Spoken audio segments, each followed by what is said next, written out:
Olá, eu sou o Rodrigo, eu sou o gestor de produtos da Timework e hoje eu vou falar sobre um assunto bem importante para os gestores de projetos. Tá?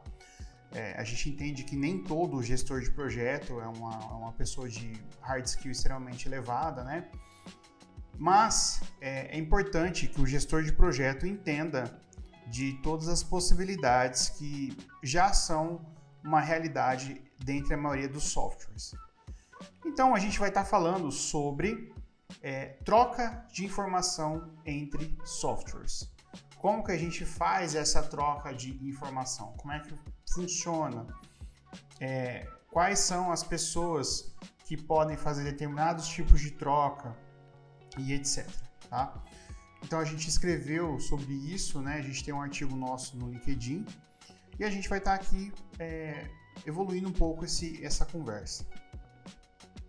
Então, a primeira parte que a gente tem que entender é a parte mais simples, né? Que todo mundo que utiliza de software, ele já faz no seu dia a dia, que é, eu vou exportar algo, vou colocar para fora algo, né? Vou exportar, e sobre a importação, ou seja, eu vou trazer algo, né?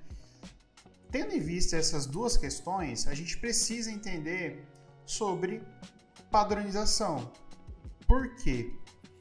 Porque se não tiver uma padronização, a comunicação daquilo que está sendo importado, né, ou exportado, no momento que for ter que ser interpretado por um outro software, não vai funcionar. E várias vezes a gente já teve que lidar com isso no dia a dia, né? Então, eu vou dar um exemplo bem simples de padronização, de exportação e de importação. A gente tem o CSV, né? Que quando você não tem, por exemplo, um Excel, né? Que ele importa CSV, né? Você pode estar abrindo ele pelo próprio bloco de notas, né? Você também tem o formato XML, tá? Entenda que esses formatos que eu estou falando aqui são formatos padrões. Então, eu deixo aqui o exercício para vocês irem no software que vocês utilizam e tentem fazer essa exportação. Quem não tem o software, pode tentar ir num software gratuito, como o Google Planilhas, por exemplo, e tentar fazer esse tipo de procedimento, tá? O Google Planilhas, ele está quase equivalendo aí ao Excel, né? Então já fica essa dica para vocês. Então a primeira coisa que a gente tem que entender é sobre essa padronização de exportação e de importação, tá? Essa importação e exportação é o nível mais baixo, é o nível mais básico, assim. A gente pode falar que qualquer usuário do software que manuseia esse software em si, ele vai ser capaz de fazer essa exportação e ele vai ser capaz de fazer essa importação. Então não precisa de um especialista ou uma pessoa que tenha uma habilidade mais elevada, né? Ainda sobre importação e exportação, alguns softwares permitem com que a gente automatize, ou seja, que crie uma conexão entre essa exportação e essa importação. Então, vamos a um exemplo simples, tá? Já não é mais segredo para ninguém sobre o BIM, né? Então, a maioria dos escritórios já utilizam da plataforma BIM. Ok, se você utiliza da plataforma BIM em algum software seu de modelagem, exporta uma das tabelas em TXT, por exemplo, vamos supor que você exporte em TXT, que é o mais padrão dele, ou o CSV, né, que também é um arquivo padronizado, você pode, através de um outro software, automatizar essa importação.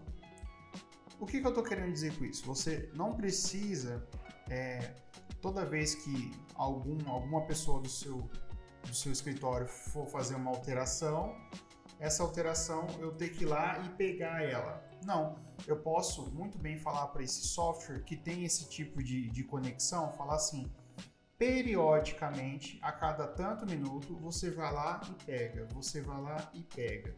Esse processo de automação, de conexão, faz com que minimize a dependência do fator humano, e toda vez que uma pessoa fazer essa exportação, em algum momento esse período vai acontecer e a coleta vai ser verdadeira, vai acontecer em si, né? Do mesmo jeito eu posso estar falando também para exportação. Do mesmo jeito que eu tenho essa conexão para pegar algo, eu posso fazer também uma conexão para exportar algo. Essa conexão já é uma coisa um pouco mais elevada, mas ainda não há necessidade de um desenvolvedor, não há necessidade de uma pessoa que entenda de linguagem de programação ou uma linguagem de programação se debruçar sobre aquele problema ali e resolver. Para resolver essa situação que eu estou falando aqui, por exemplo, uma pessoa do escritório que tem um nível um pouco mais elevado no uso do software em si, eu estou falando de maneira genérica, né? Mas já fica intuitivo aí que software que seria para trabalhar com planilhas, né? Ela pode muito bem fazer essa conexão. Existe uma opção nesse software específico, lá em dados e em conexão você consegue criar essa automação, né? Então é um procedimento simples que minimiza muito os erros, tá? Obviamente que tem uma série de cuidados que a pessoa tem que ter. Se ele vai em uma determinada pasta lá pegar, aquela pasta não pode ser alterada de local, o arquivo não pode ser alterado o nome, né? Tem que ter a rota, né? C2 pontos, barra, tal, tem que ser, ou na rede, né? A rede, barra, tal, tem que ser muito bem fixa.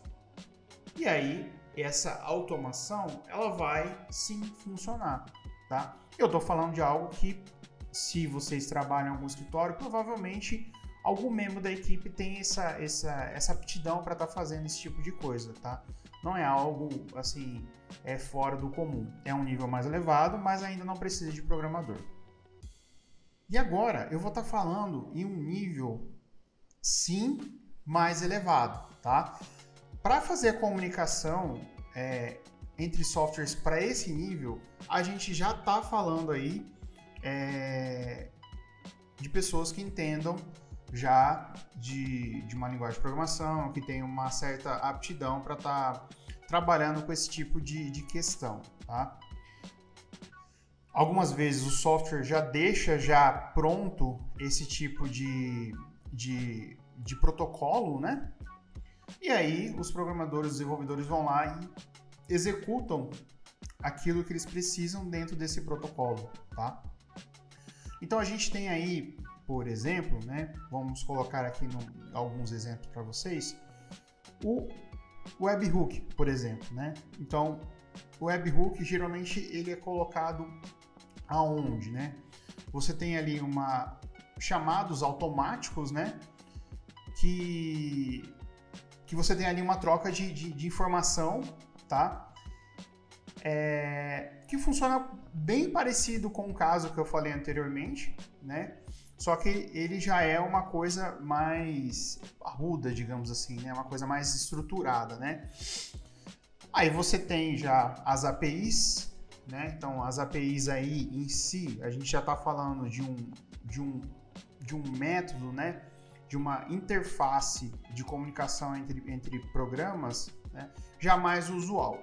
Então, onde que a gente vê geralmente as APIs se comunicando, né? É muito fácil. Você quer ver um protocolo de uma API, você pega um software que você utiliza, por exemplo, e você coloca API, espaço e coloca o nome do seu software. Provavelmente você vai encontrar a documentação de como funciona e o que é possível ter de informação do seu software. Então, vamos a um exemplo bem simples. Você tem um software de fazer orçamento, por exemplo, né?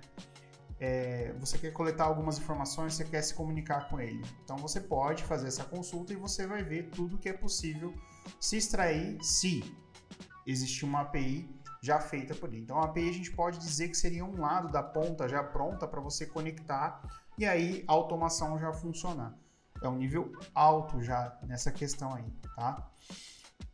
E aí a gente tem também algumas questões mais complexas ainda, né?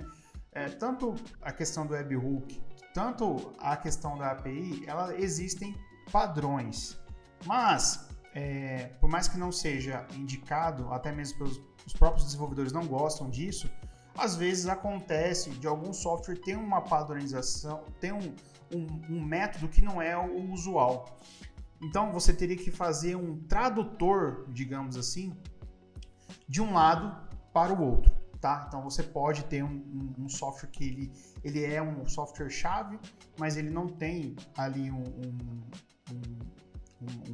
protocolo muito bem definido, não tem uma API RESTful, não tem nada do tipo, né? Mas ele é um software assim que ele é viável já para o negócio, não faz sentido se desfazer dele, né? E às vezes até poderia ser prejudicial, né? E aí a gente precisa estar extraindo informação e trabalhando com ele. Esse tipo de solução aí, né? Ele tem a nomenclatura de middleware, né? Então você tem ali, ele faz o quê? Ele faz exatamente esse meio de campo, fazendo a tradução entre aquilo que está num padrão e aquilo que está em outro padrão, né? Então já é uma complexidade maior, tá? Então a gente já está falando aí de algo que não é qualquer tipo de desenvolvedor que resolveria, ou se fosse resolver, estaria aí com uma certa complexidade para estar resolvendo, tá? Então a conclusão que a gente pode tirar disso é a seguinte: nem sempre é necessário que determinadas tarefas ali do escritório sejam feitas ou até mesmo automatizadas por desenvolvedores. A gente entende que o desenvolvedor ele consegue fazer isso, né? Mas às vezes isso se torna caro, às vezes você não tem tempo para esperar e etc. Né? Então, qual que é a ideia que a gente queria passar aqui para vocês? Que vocês entendam a complexidade. Então, conforme a complexidade for simples, dentro da tratativa de transação de informação, se já foi claro ali que você tem um CSV, que você tem um TXT, você tem um dado estruturado, você tem um XML, o outro software lê TXT, o outro software lê... o outro software lê CSV, esse aqui lê CSV, eles se conversam, né? Então, eu posso... eu vi lá que é possível automatizar a busca. Será que esse software cria conexão? Vou entrar no dados, né? Obtenção de dados. Então, é importante a gente ter essa noção para a gente minimizar o fator humano e cada vez mais gastar energia com aquilo que a gente tem que gastar energia, né? Que são processos criativos, que são serviços não repetitivos, certo? Então, o que a gente tinha para contribuir com vocês é isso. Eu agradeço e até mais.